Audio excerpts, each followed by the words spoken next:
everybody, and welcome back to another episode. My name is Dana, and I have a great guest today. We're going to talk about a great topic, Mark Petrie, and we are going to talk about AI. Very important. So before we get started, Mark, why don't you just introduce yourself, tell us a little bit about yourself, that kind of thing.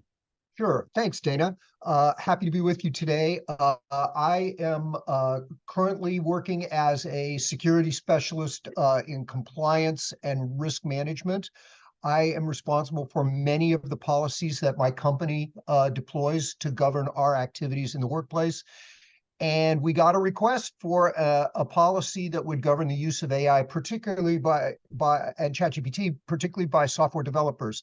As an aside, I live on a small island in the Puget Sound region of Washington, near Seattle, and I like to ride my bike.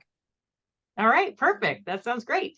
Okay, like I mentioned, we're going to talk about AI and artificial intelligence, and this is, popping up everywhere. People are, hearing this term AI, and I would say a large majority of the population still probably doesn't understand exactly what it is, but people are finding it and they are dumping information into it to kind of test it out or whatever it is. So like you mentioned, a security policy is going to be an important thing to put together. And one of the things you and I were first talking about was making sure that the employees are not putting proprietary information into AI to look something up or to create something or whatever. So why don't we talk a little bit more about that and why that is, such a dangerous thing for employees to be doing? Sure thing. Well, when you use tools like ChatGPT, for example, you can point it at specific training data and ask it to analyze that.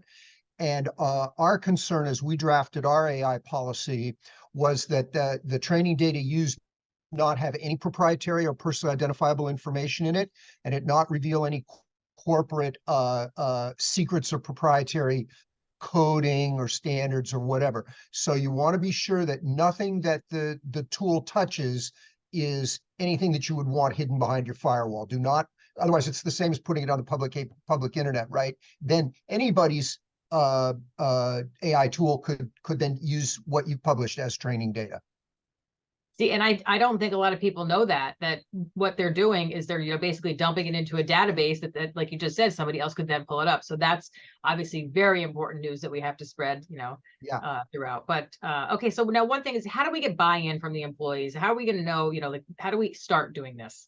Well, I think the best way to do it is to ask questions. So like if you have developers or other people who use these tools in the workplace, ask them what they use them for.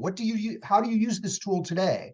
One of the things that I have found is that using the tool to like break writer's block or draft outlines to policy documents or sales presentations is a great way to get started with them. Maybe people are doing that today. So when you understand how the tools are being used and what the needs are, then you can easily lay out a policy that will support those needs with appropriate guardrails to make sure that, as we said, proprietary or information isn't revealed. Are you having a hard time finding new customers? A lot of folks just like you in the IT and cybersecurity space are in the same situation.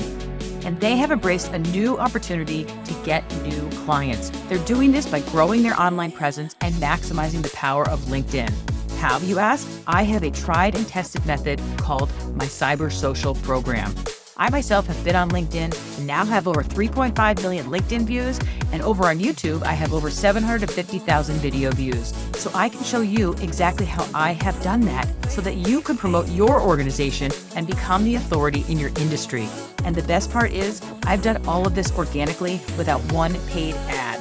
You don't need to waste your money over on Google with pay-per-click ads. Now's the time to establish yourself. Look around. The competition isn't doing it. This is your time to shine online before they do. So if you're ready to start your online journey and future-proof your business, please, down below, click the link and schedule a time for us to have a 45-minute call where I can review the exact methodology of the Cyber Social Program. You can also click below to see some of my masterclasses, which will give you quick little snippets of a couple of things you can do right away on LinkedIn that will help with your profile. I hope to see you and hear from you soon.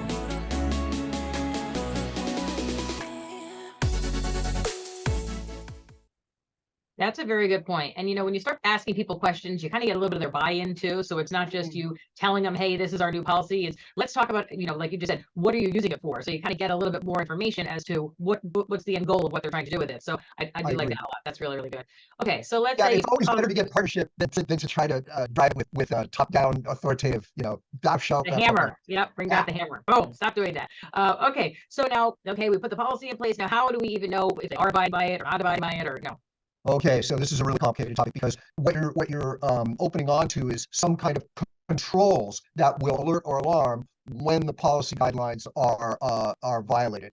And I haven't really thought that much yet about how to do that, but just off the top of my head, one thought would be some kind of lexical analysis of what documents are generated.